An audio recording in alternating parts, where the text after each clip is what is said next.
Bueno, el día de hoy vamos a ver un tema bastante interesante bueno, vamos a ver un poco de historia y sobre cómo es que la historia nos va marcando hasta cierto punto algún par de sesgos que nosotros como humanos tenemos y cómo estos sesgos terminan por afectar lo que son las operaciones de nuestra empresa. Entonces, vamos a entrar de lleno con algo que yo creo que para todos nos es muy familiar, que es el tema de el capitalismo o el comunismo. La pregunta es, ¿cuál es mejor? ¿De acuerdo? Eh, a lo largo de la historia, digo, no me voy a meter en tantos detalles sobre este tema de cómo nace o cómo lo están desarrollados dentro de los países. Sin embargo, si ustedes leyeran las obras, tanto La riqueza de las naciones de Adam Smith, la cual se publicó en 1776, o si ustedes vieran las obras de Marx, como El Capital, el cual más o menos estuvo en el año de 1867, si mal no recuerdo. Bueno, si nosotros leyéramos esas obras, yo creo que llegaríamos a la conclusión de que incluso los mismos autores de esas obras les daría un derrame biliar si vieran lo que hemos hecho con sus ideas. ¿De acuerdo? ¿Por qué? Porque realmente nunca hemos tenido como tal un capitalismo puro o un comunismo puro. ¿Por qué? Porque se debe a este sesgo que nosotros mismos tenemos, ¿de acuerdo? Actualmente en México, aquí donde estamos todos nosotros, pues bueno, está instaurado algo muy parecido al capitalismo y se maneja lo que es el crecimiento pues a través del mérito, ¿no? Tanto para empleados como para nosotros mismos. Es decir, si nosotros le echamos más ganas, en teoría crecemos más, ¿de acuerdo? Sin embargo, hay una correlación o también hay una simbiosis cuando empezamos a tener empleados que no precisamente resulta el máximo beneficio posible. Y esto tiene que ver con el equilibrio de Nash, que también lo vamos a ver un poquito más adelante, ¿no? Entonces, cuando nosotros nos hacemos la pregunta de cuál es mejor, a lo mejor desde nuestro punto de vista, que hemos visto crecer nuestras empresas, que hemos visto que nos ha tocado la suerte de tener una buena vida bueno, todo este tipo de contexto que a lo mejor es posible que nos haya ido muy bien o también es posible que nos haya ido muy mal, pero sobre todo a los que les fue muy bien o les está yendo muy bien, seguramente van a decir, no, es que el capitalismo es lo mejor. ¿Por qué? Porque me da la oportunidad de poder competir, de poder hacer todo lo posible para hacer crecer la empresa, ¿de acuerdo? Pero a lo mejor eso si nosotros lo vemos en términos demasiado locales. Sin embargo, muchas veces lo que importa es la totalidad del partido. O sea, no importa si a lo mejor en este momento metemos gol, si al final del partido pues nos metieron 10 goles. Entonces, si empezamos a analizar de manera global cómo le ha ido realmente al capitalismo, pues tal vez empezaríamos a decir o empezaríamos a cuestionar sobre si realmente es un buen sistema económico, ¿sale?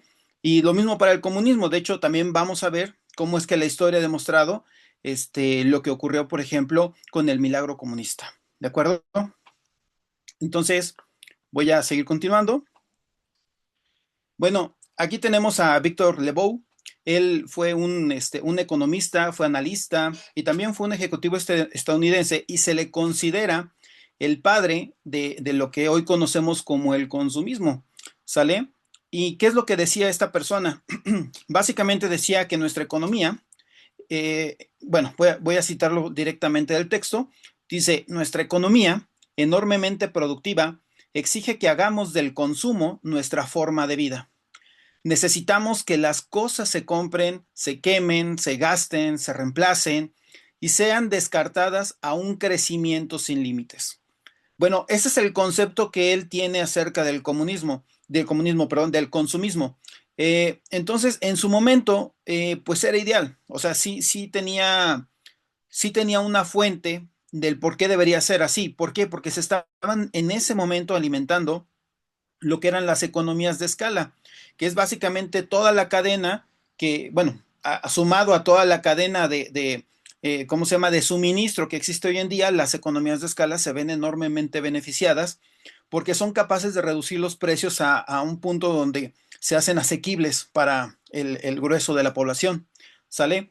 Hoy en día están saliendo otros modelos, como el modelo de suscripción, que nuevamente tiene que ver con el consumismo, pero Internet ha facilitado el modelo de suscripción y al momento de que uno pone la tarjeta, pues bueno, lo que sucede es que cada mes, ¿sí? Se cuentan con ingresos recurrentes que básicamente muchas veces solamente en el caso de los creadores tienen que hacerlo una sola vez y bueno, lo demás es historia, ¿no? O sea, se van teniendo bastantes utilidades y sobre todo eso beneficia a empresas que están en la bolsa, ¿no? Entonces, aquí es donde empezamos a ver en el tema del consumismo sobre cómo se basa la competencia, cómo se basan las empresas. Ojo, hasta aquí, también en los años en que vivió este señor, Víctor Lebow, no se tenía pensado todavía o no tenían muy bien concretado lo que era el concepto de valor, es decir, cómo la empresa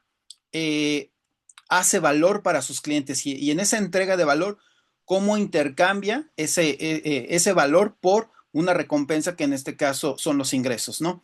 Sin embargo, si nosotros nuevamente regresamos al tema global que estábamos hablando hace unos momentos, pues veríamos que este sistema de consumismo no le aporta a la gran mayoría de la población. Veamos por qué. O incluso el sistema como tal, como el capital. Sí, el capitalismo. De acuerdo a un estudio del Fondo Monetario Internacional, en Estados Unidos, el 95% del crecimiento del PIB únicamente benefició al 1% de la población. Entonces, aquí la cuestión es si el crecimiento del intercambio de bienes y servicios solamente aumenta o solamente beneficia al 1% de la población, entonces estamos viendo que efectivamente el capital se está acumulando en pocas manos, ¿de acuerdo? Sin embargo, para el resto de la población sí existe como tal una derrama económica, porque la existe entre diferentes estratos, pero lo que empieza a llegar incluso a nuestras manos es muy probablemente que sea muy poquito. Es decir, eh, ¿cómo se llama? Ese 99% que no está llegando al resto de la población es lo que se empieza a distribuir como la riqueza de la nación. ¿De acuerdo? Entonces, aquí vemos un primer punto negativo con respecto al tema del capitalismo. Y con esto no quiero convencerlos de cuál es mejor, ¿sí? No quiero decir que uno es mejor que el otro, ¿de acuerdo? En cuanto a capitalismo y comunismo, ¿de acuerdo? Otro punto a saber, ¿de acuerdo? Es que de las 500 multinacionales más grandes del mundo, mueven el 52% del PIB mundial. Esto significa que controlan el 70% del comercio global y representan el 25% de la producción a nivel global y por último solamente ocupan al 0.05% de la población. Es decir, que normalmente los trabajos que al menos aquí en San Luis, en la zona industrial, que son los que se empiezan a considerar trabajos bien remunerados, sucede que solamente pueden recaer en el 0.05% de la población. Entonces, aquí es donde empezamos a ver nuevamente esa distribución de la riqueza y de cómo es que esa distribución de la riqueza muchas veces termina afectando, por ejemplo, en la cantidad de consumo que la gente puede realizar, por ejemplo, sobre nuestras empresas. ¿De acuerdo? Eh, por otro lado, tenemos igual un informe de la ONU, ¿sí? El cual nos dice que, por ejemplo, si nosotros quisiéramos cubrir las necesidades básicas globales, aquí viene, por ejemplo, el agua, la educación, la salud y el alimento, solamente se requeriría retener el 4% de la riqueza global de las 225 grandes fortunas planetarias, ¿de acuerdo? Es decir, con una pequeña parte de lo que existe ya acumulado, se podrían resolver el tema del agua, educación, salud y alimento, al menos de manera global. Y esto es una estimación que está haciendo la ONU. Y por otro lado, hay que tener en cuenta que el capitalismo, desde que impera, que viene siendo más o menos cuando se crea el libro de la riqueza de las naciones, ha creado más de 100 crisis a nivel mundial. Entonces, esto es lo que precisamente nos deja pensando sobre en qué sistema estamos envueltos, ¿sale?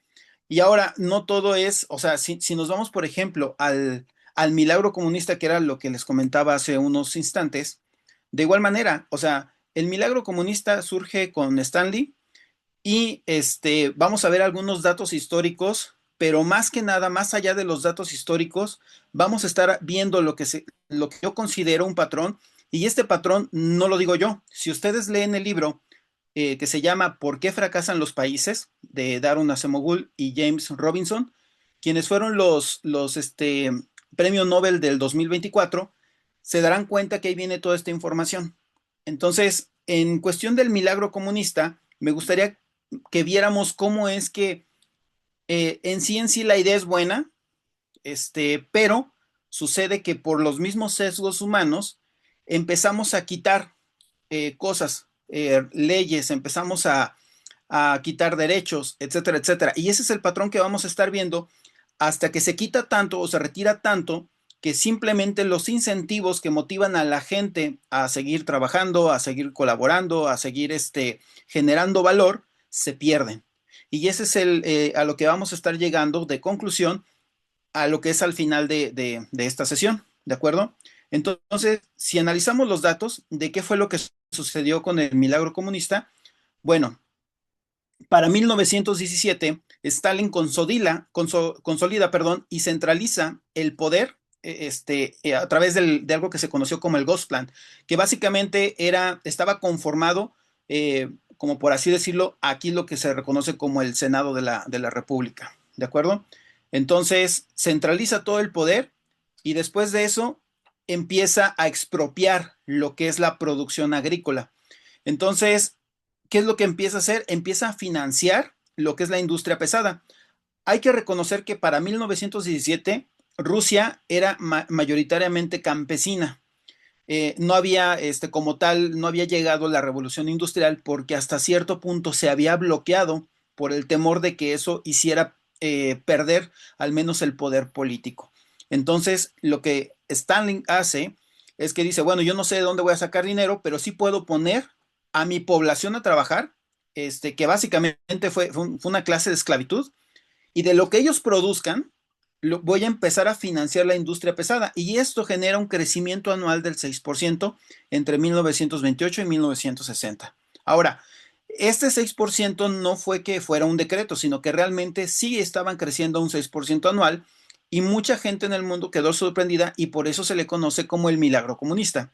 Ahora, ¿qué es lo que sucede? Que en sí, si ustedes empiezan digamos, si ustedes fueran a un pueblito y a este pueblito le metieran todo lo que se genera de impuestos y empiezan a poner fábricas, empiezan a poner o empiezan a industrializar todo el pueblito, verían un claro y rápido crecimiento. ¿Por qué? Porque eso fue lo que precisamente pasó en Rusia. Como no había mucho, no había casi nada más que meramente campesinos, cuando empiezan a hacer esta industria, pues luego se ve el incremento de fábricas y eso es lo que se conoce como ese crecimiento del 6% anual. Después en la industria, Stalin empieza a darse cuenta de que la gente no trabajaba sin incentivos. Entonces es ahí cuando se introduce un sistema de primas monetarias, que de hecho es desde ese punto donde muchas leyes en cuestión de las bonificaciones hacia los empleados a través de la ley o las prestaciones de ley, muchas vienen copiadas a partir de este sistema de primas. Ajá. Y después de eso, Stalin, al darse cuenta que las primas monetarias no resolvían lo que él consideraba como holgazanes, entonces empezó a introducir un sistema de incentivos perversos que incluían la ejecución. Entonces, esto hace que más o menos entre 1940 y 1955, un aproximado de 36 millones de personas fueran procesadas, ¿sí? De las cuales 15 millones, pues bueno, fueron encarceladas y 250,000 fueron fusiladas. Y por último, ya para 1970, cuando ya no quedó mano de obra agrícola, pues bueno, el crecimiento por decreto comienza a estancarse y finalmente el sistema empieza a colapsar en los años 90. Entonces, si nosotros analizamos, perdón, si nosotros analizamos las fechas, vamos a comenzar a notar que efectivamente empieza a haber un crecimiento.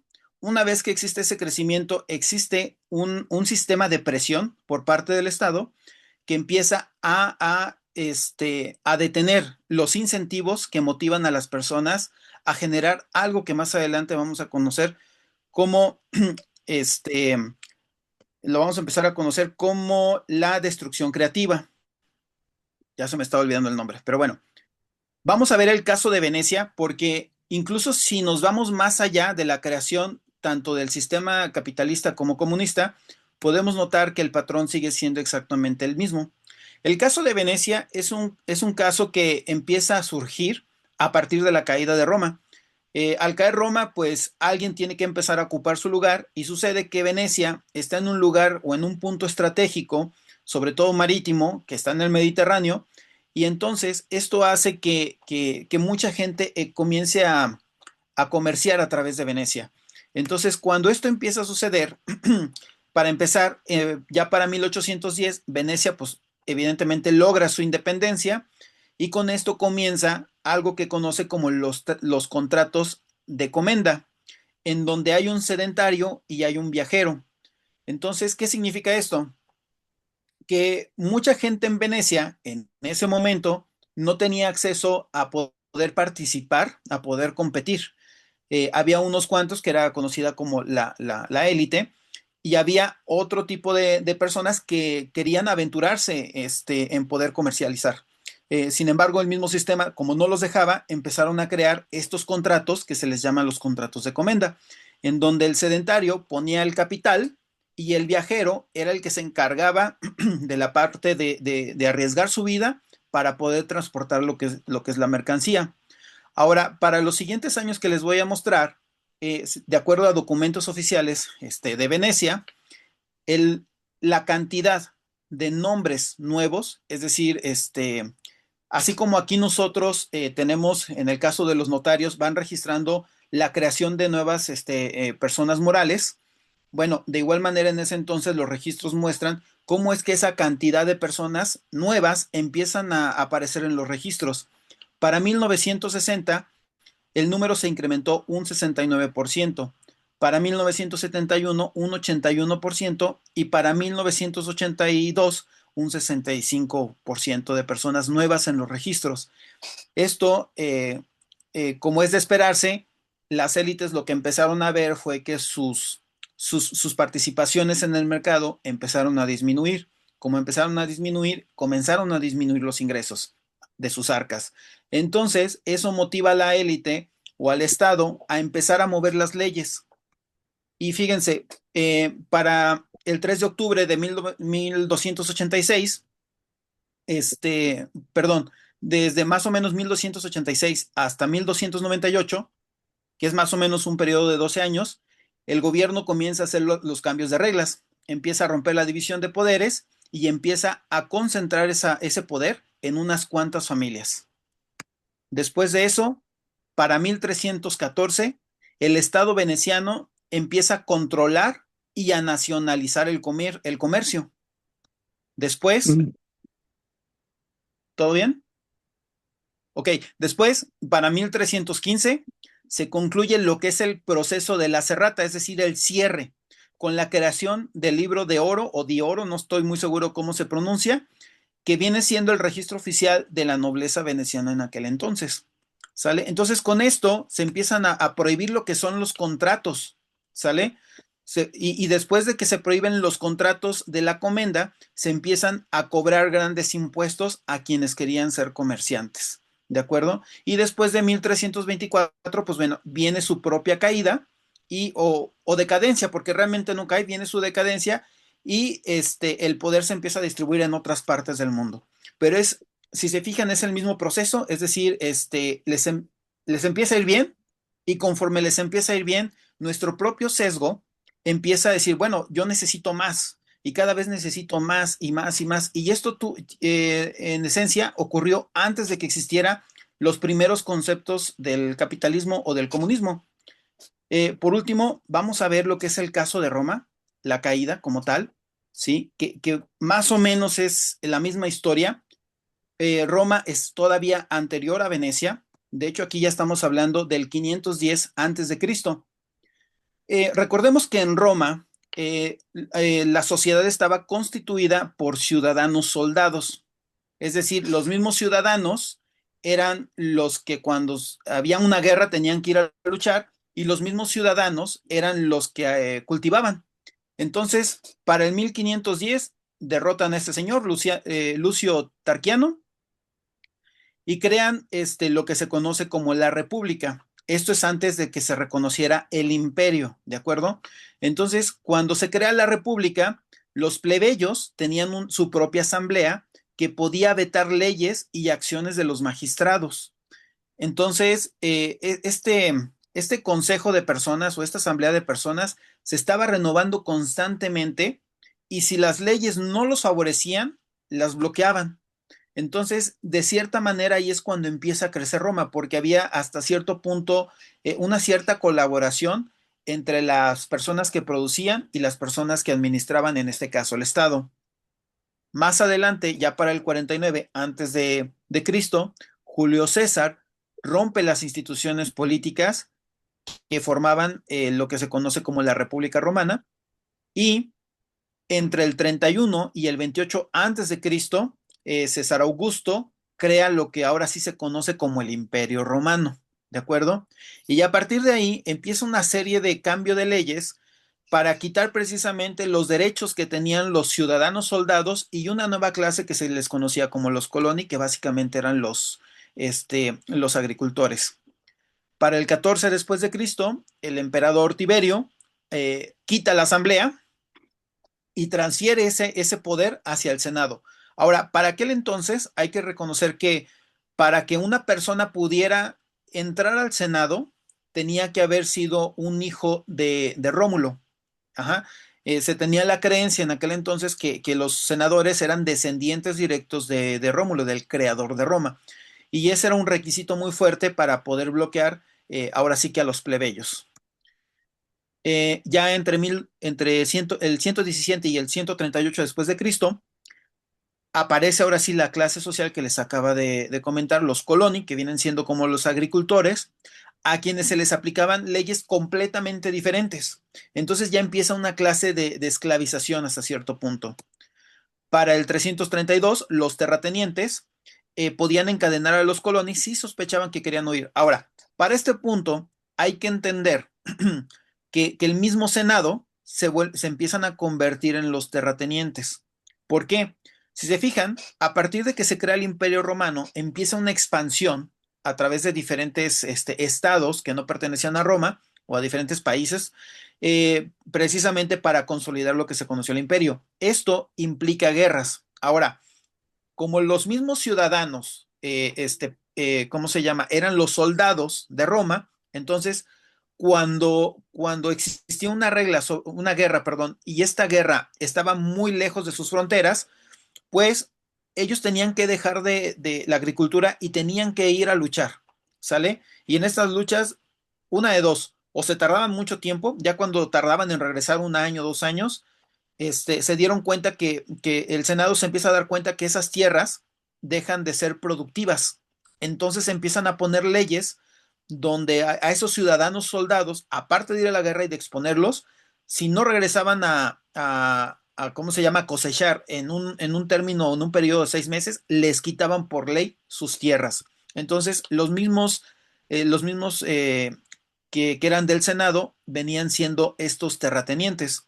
Entonces, fíjense cómo es que se empiezan a quitar derechos y derechos y derechos, tanto que para 1365 los coloni o los agricultores no podían vender sus propios bienes, es decir, se elimina el concepto de propiedad sin el permiso, en este caso, del Senado.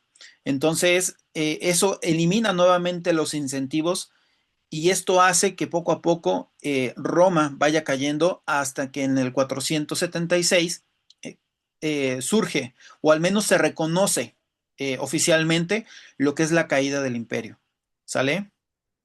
Entonces, si se fijan en términos de historia, nosotros podemos ver este sesgo de cómo es que las personas que están en el poder empiezan a extraer, extraer y extraer, ¿de acuerdo? Y ahorita vamos a ver el tipo de motivantes que puede llegar a ocurrir del por qué sucede esto, ¿no? Y cuando uno comienza a extraer de más, lo que empieza a hacer es que comienza a lograr que, en este caso actualmente los empleados pues también empiecen a buscar otro tipo de empleos o algo más. Pero al final de cuentas, esto le viene costando a la empresa y es lo que hay que tomar en cuenta. Y vamos para empezar a hablar de lleno acerca del tema, me gustaría que abordáramos lo que se le conoce como el equilibrio de Nash. El equilibrio de Nash es básicamente un concepto que se maneja en la teoría de juegos, en donde se supone que hay o dos jugadores o más jugadores y el equilibrio básicamente habla sobre un sistema donde cada individuo, es decir, podemos hablar en términos de competencia, en términos de diferentes empresas que compiten por un solo mercado, podemos ver que cada individuo de esa competencia busca su propio beneficio sin cooperar. Y este resultado final suele ser peor para la totalidad del grupo. Entonces, si nosotros analizáramos una empresa, podríamos ver que los diferentes actores o los diferentes jugadores, es decir, empresa y empleado, son estos individuos de los cuales habla el equilibrio de Nash. Entonces, básicamente que lo que dice es que cuando no cooperan, cuando cada uno empieza a ver la estrategia que más les conviene, entonces es ahí donde se pierde esa colaboración que debería de existir para la generación de valor. ¿De acuerdo? Y vamos a ver cómo, cómo está constituido esto. Nuevamente, cuando cada jugador de este cuadrito que ven aquí elige la estrategia que maximiza su beneficio, es básicamente cuando todos pierden. Vamos a ver ese ejemplo. En el caso de los empleados, ¿qué los mueve? ¿Cuáles son sus intereses? Al menos por el momento puse los siguientes, ¿de acuerdo? No significa que sean todos, sino que vamos a globalizarlo en estos puntos que vemos en pantalla. Por ejemplo, un empleado muy probablemente tenga el interés de que con su salario pueda comprar o pagar un carro, o pueda comprar o al menos rentar una casa para su familia. También obviamente va a ocupar ese dinero para poder sobrevivir, para posiblemente pagar algún viajecito y seguramente en el caso de que tenga hijos, posiblemente lo podría usar para pagar la colegiatura.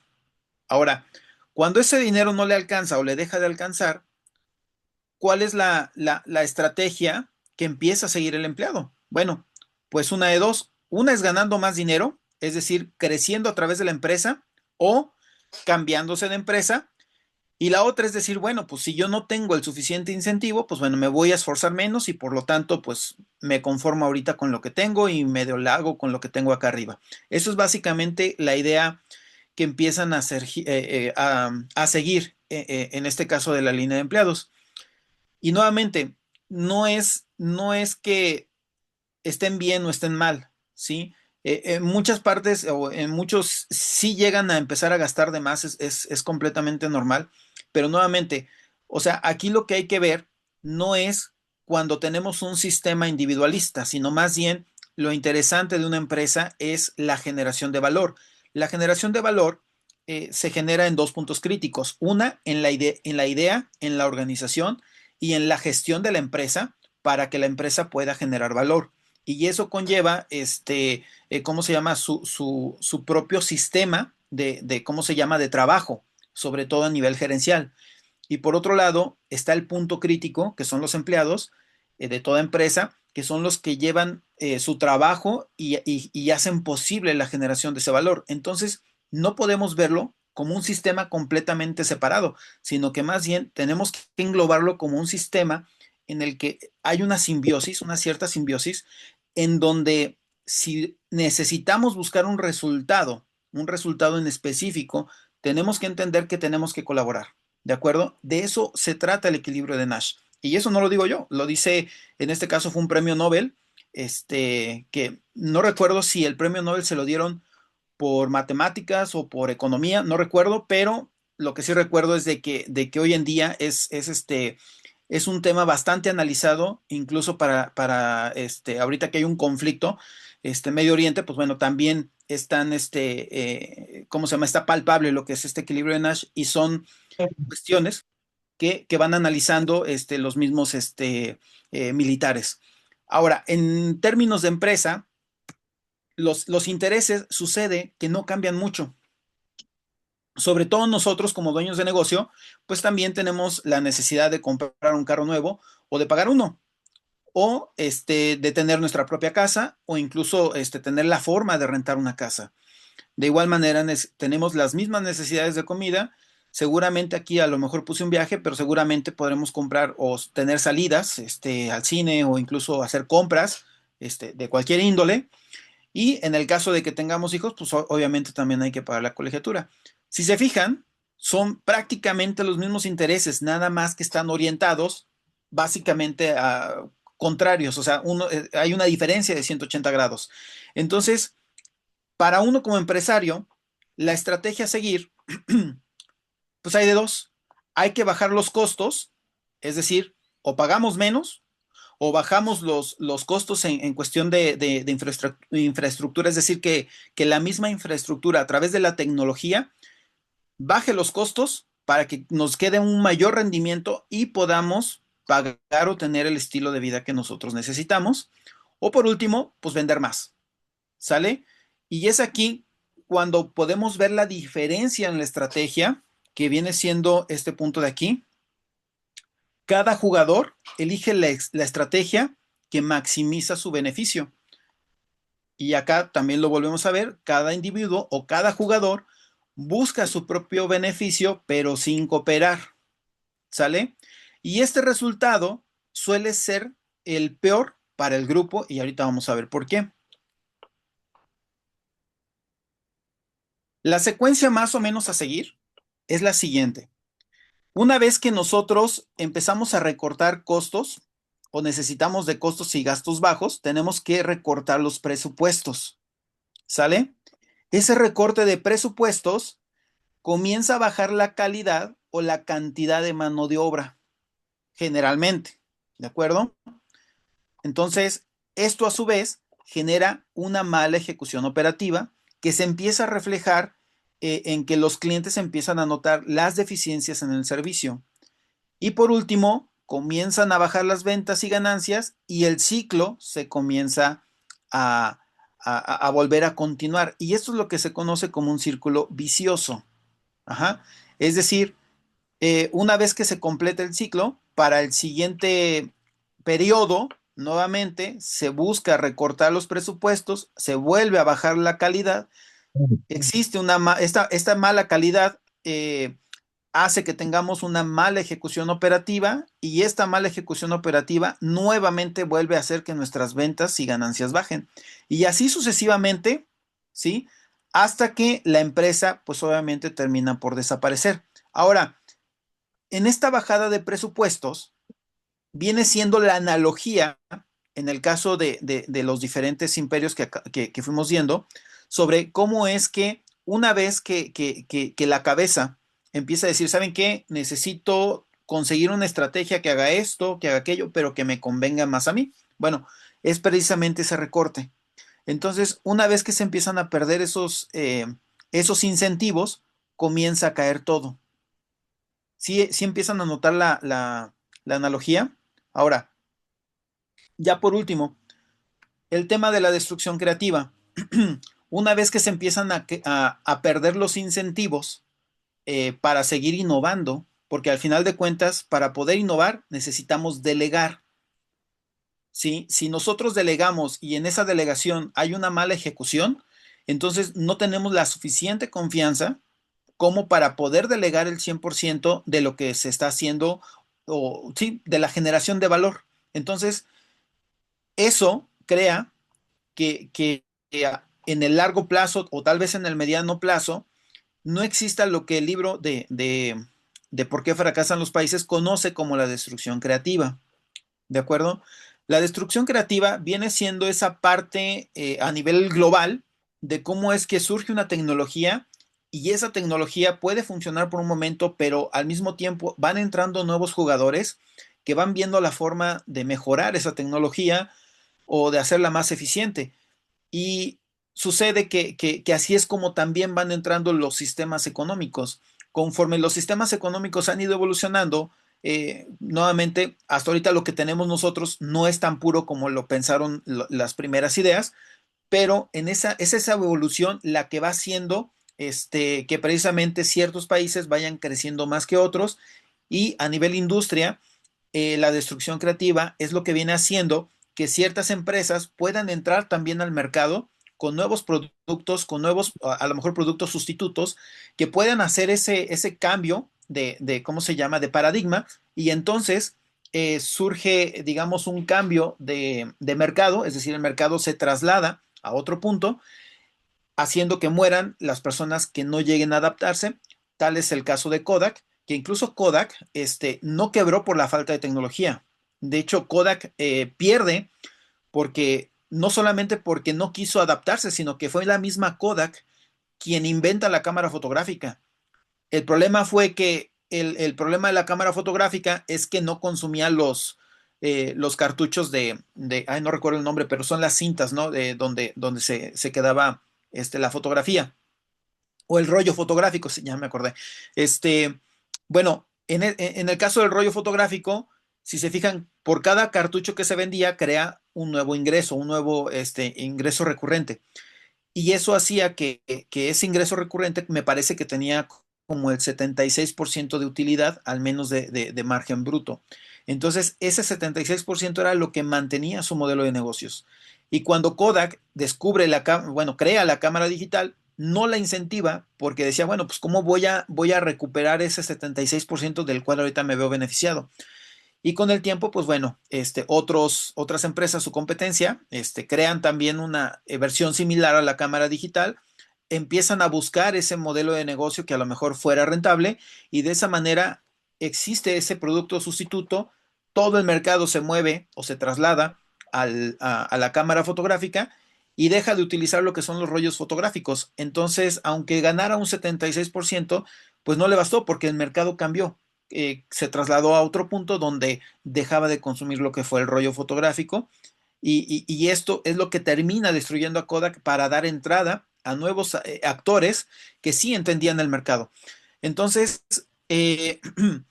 parte de las caídas o de los errores que cometemos nosotros o que podemos llegar a cometer nosotros como empresarios es precisamente que nos dejemos ganar por el sesgo de querer ganar más, de querer incrementar esos ingresos, ¿sí? A través de la eliminación de incentivos suficientes como para poder mantener el modelo de negocio que tenemos. Cuando no lo podemos lograr, tenemos que empezar a diseñar un modelo alternativo que nos permita no solamente seguir completando efectivamente o maximizando o no cayendo en el círculo vicioso, y que nos permita generar entre nosotros mismos lo que conoceremos como nuestra propia destrucción creativa, precisamente para ir innovando y no quedarnos atrás. ¿De acuerdo? Entonces, yo con esto finalizo lo que es la presentación del día de hoy.